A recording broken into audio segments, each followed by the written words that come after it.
Alright guys, my name is MetaGoblin and today I'm going to be giving you a rogue PvE DPS guide for classic WoW. It's important to know that this video will be relevant for every single phase of the game. This video shall cover a number of topics: stat priority, pre-raid best in slot, enchants, consumables, talents, and lastly we'll finish off with the optimal DPS rotation demonstration. Just before jumping guys, please do give me a quick follow on Twitch as I'm streaming over there every single night. I go live about evening peak time for American time, so that'll be like a little bit later on for UK time. So anyway, let's jump in. The first thing we're going to talk about is stats. So stat priority is as it stands. The hit cap is 9%, then the weapon skill cap is 310, then it's agility, strength, and crit chance. Okay, so let's talk about each individual section of this stat priority. First of all, we have the hit cap of 9%. There's pretty much no way around the hit cap. This basically means that none of your yellow attacks are going to miss when you're facing the boss. Unfortunately, the hit cap for white hits is actually a ridiculously high number, and you'll never be able to achieve it with your gear, so don't even think about it. All you need to do is get your 9% hit chance. Luckily, you get 5% of that from your talents, so it is pretty easy getting a hit cap as a rogue.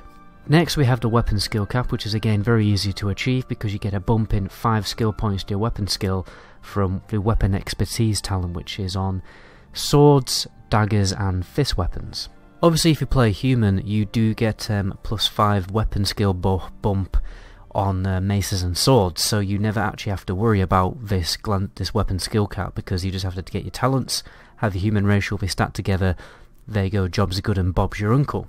But if you're playing a different race, then you have to try and prioritize items that increase probably your sword skill or your dagger skill, okay? We'll talk about a little bit more about that in the talent and the DPS section.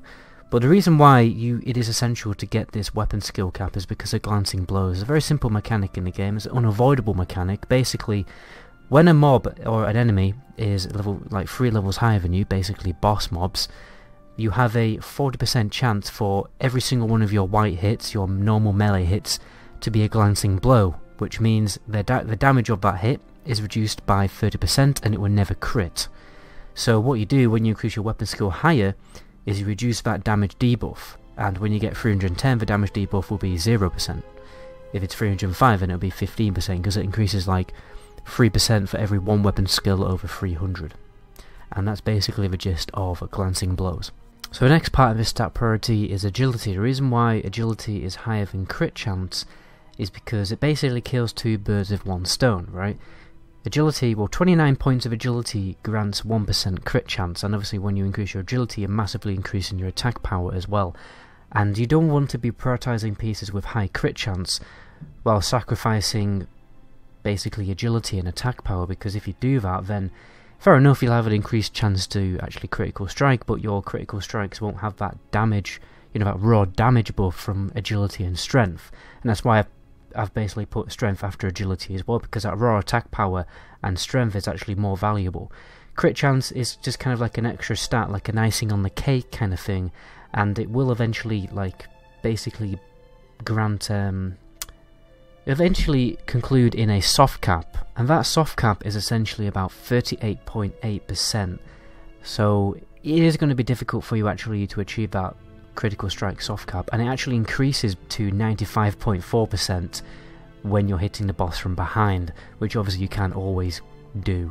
Anyway, let's move on. As always with my PvE guides, I've made a really big rogue nuts and bolts guide like my warrior guide and all the other guides.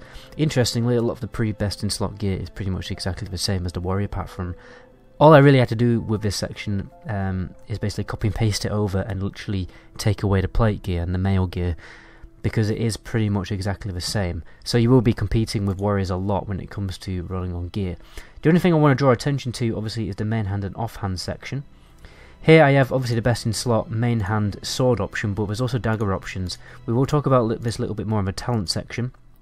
Obviously I have Iron Foe there as well, because the thing with Iron Foe is it is best in slot mainly for warriors and tanks, because there are raid options which basically are better than Iron Foe, but nonetheless it is obviously the best pre-raid option. And when you know, there's options here, so you may not have this weapon in your main hand, but you might have Mirror's Song. So just because these options Obviously this is an offhand weapon, so you can't use it physically, you can't actually physically use it in the main hand. But these two options here, they're very good main hand options, if you haven't got Dow Rens yet, these are also good main hand options. You could just dual wield Mirror's Song and Doomforged Straight Edge. So that's just something to bear in mind. Obviously we also have talents right here, and the corresponding phases as the game progresses on. There are basically, you have access to better enchants in the game, so that is obviously signified with this section. Just want to quickly answer a frequently asked question of what weapon should I put in the main hand, what weapon should I put in the offhand. The general rule for this is put a slow weapon in the main hand and then a faster weapon in the offhand. The reason why we do this is because a slower hand in the main hand will increase Sinister Strike damage and Ghostly Strike damage and backstab damage, so even if if you're going for a dagger build, it's better to put the slow dagger in the main hand. And then in the offhand, you are allegedly supposed to use a fast weapon because that will increase the chance of basically poisons applying to the target, so that's why you put a fast weapon in the offhand. Here we have the consumable list. Obviously we have the Facility as the class specific one, which is a cooking recipe that you need to basically get from your level, I think it's level 20, isn't it? Level 20 poison quest. And then when it comes to poisons, just want to clarify this quickly. Basically, if you're playing Horde, you only want to put instant poison on your offhand because it'll basically, because you're going to get buffed by Wind Fury, and you want Wind Fury to be, the Wind Fury totem to be buffed on your main hand. You basically can't stack the effects, unfortunately.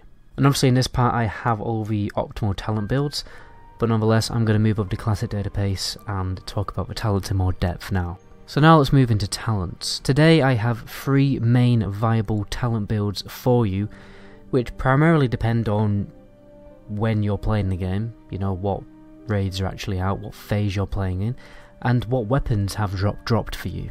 So we have the Combat Sword Spec, the Combat Dagger Spec, and the Seal Fates Dagger Spec. So you may be thinking, well, aren't swords just automatically better than daggers? And you will be correct by saying that. However, the issue is, sometimes really good dagger drops are just going to drop, right, in raids. And it'll be such a waste for those daggers to just be vended or disenchanted or something. You want to make use of them. So if you get a really good dagger drop, then respec, right? I would recommend respecing into a dagger build, because then you can utilize the effectiveness of that really huge bump in DPS that you've just been given by having a dagger drop, okay? So always have lots of daggers and lots of swords in your inventory, or in your bank, waiting for these moments where you have to kind of respec your specialization. Technically the combat dagger spec is actually better, but there's one condition of playing daggers. You have to be behind the target because your rotation is all going to be about backstab. And obviously in a lot of raid situations it is just generally, well, extremely very unsafe for you to be behind a boss because of certain mechanics and stuff like that. So you can't be behind a boss all the time, but if you could, combat daggers would actually take over on the DPS meters. But anyway, here is the combat sword spec. Obviously the main, you've got your standard combat talent points to just flat out increase your damage, and then you've got some utility options of improved sprint and endurance, which are really useful. But the main thing with this build is obviously sword spec and weapon expertise, because these are obviously going to increase your sword damage by a significant portion, and then you off-spec into assassination. But when it comes to combat spec, it's a little bit different. So first of all, the difference here is obviously getting backstab, because we want to be using backstab, we want to be behind the target. Talk about the rotation, in the next section. And we also get opportunity, again, that gives basically a flat damage buff to your backstab. This increases its critical strike chance, which is obviously fantabadozi. And then obviously we get dagger specialization instead, and we sacrifice some points like aggression and lethality into the backstab talents, because that would just be a flat out better damage increasing option. So here we have the wildcard Seal Fated Daggers build. So you're probably wondering, what the hell is this build all about? This is basically an alternative build for when you have more gear. If your crit chance is over 30%, then this build is competitive on the DPS meters, and at the end of the day you may be bored of your build because you've been playing it for the first 4 phases of the game. You may want to switch it up a bit. This is a really good build to go for, because it's a really high DPS build. The only slight modification you should make if you're playing Horde is to spec out some points from improved poisons. If I do that quickly, if it's going to let me, yeah, it's going to let me. So if I get 3 points in improved poisons instead, and then get a little points in improved eviscerate instead. The reason why you do that is because you're not going to be using your poisons on both weapons, because like I said before, you will not use your poison on your main hand weapon, you're only going to use it on your offhand. So that's why when you're playing Horde, it's probably better to go for improved eviscerate instead.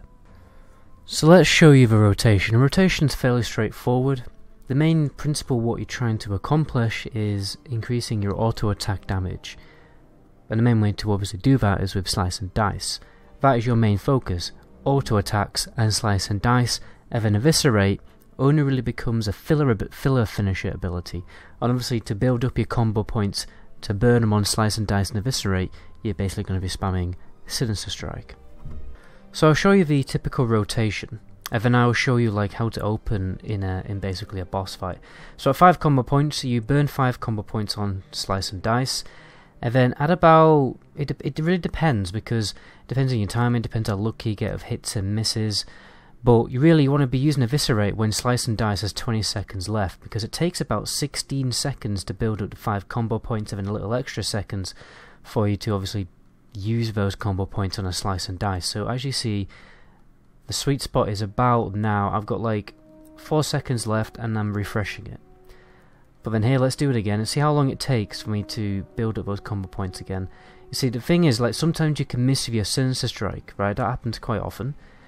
And that can kind of really gimp your DPS. So I'm going to use Eviscerate on 3 combo points there, because I know it's going to take about 16 seconds for me to ramp up 5 combo points to use them again on Slice and Dice. Because you want to be maintaining with Slice and Dice buff 24/7. As you can see, I'm getting really unlucky with kind of like misses here, so the Slice and Dice has just totally fallen off. But honestly, I think these training dummies on this private server are kind of like really ski with, to be honest. You probably won't miss on special attacks this much.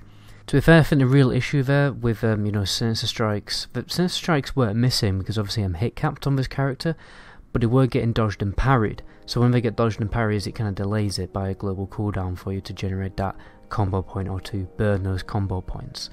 But anyway, let's recap that slightly. I would recommend using Slice and Dice on 5 combo points, and then burning Eviscerate on 3 to 4 combo points, depending on, you know, how lucky you're getting with hits.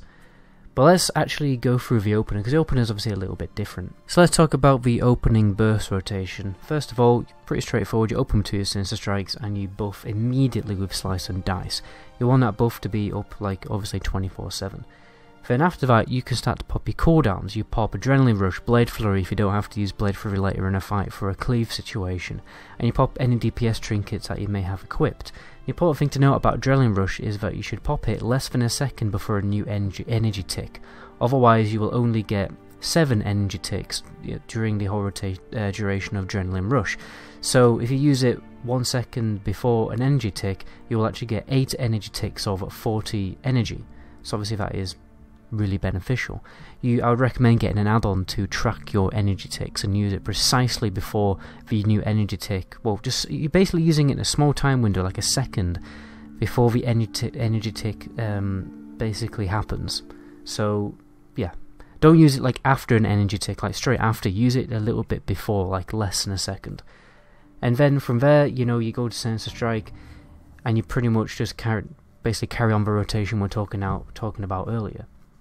The only thing to know after that is obviously if you're really starved on energy and you feel like you're going to lose your Slice and Dice buff, then obviously use a Thistle Tea to kind of remedy that situation. Let me show you this rotation in action. I'll do it fairly slow. You know, Sinister Strike twice, Slice and Dice, all my cooldowns pop in now, and then you just follow the standard rotation. But the standard rotation is much easier to pull off because you have insane, you know, obviously energy regeneration.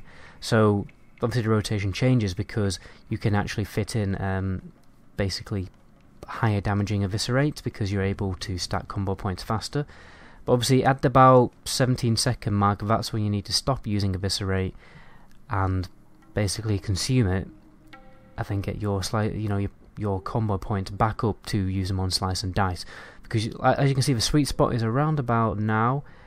Okay, I don't have Slice and Dice on me, but I had it off my character for about, half a second. You can kind of live with that. Again, the sweet spot is about 17 to 20 seconds. That's when you want to start stacking up combo points all over again to use them on Slice and Dice. So for the Dagger build spec, the rotation is much simpler. Pretty straightforward. All you're going to do is use Backstab and Slice and Dice, and that's pretty much it, because it's better to basically pour all your energy into using Backstab, because Backstab damage is so ridiculous basically. That is literally all you're going to do, and Backstab obviously costs quite a significant amount of energy. It costs 60 energy rather than, Sinister Strike costing about 35 energy. And then obviously you just pop your cooldowns in the opener and spam Backstab, and then you basically pour all your combo points into Slice and Dice, and that is pretty much Bob's your uncle, the rotation for the Dagger spec. When it comes to the Seal Fate Dagger spec, the only thing I can really add is if you get lucky with the Seal and Fate proc, because obviously that procs off crits, then you may be able to fit in a cheeky Eviscerate now and again. Just make sure you are actually spending all of your, maintaining your Slice and Dice pool. A lot of people are probably going to ask about stealth openers. Generally, stealth openers are quite dangerous to do because ambush hits for a ridiculous amount of damage, so you may pull aggro off the boss. So I would wait until basically your tank has some decent gear, has some decent DPS gear and is able to maintain a significant portion of aggro in the opener, and at the end of the day just feel the waters with it. If you wipe the raid group, don't do it. If the tank is able to deal with it, then open with ambush.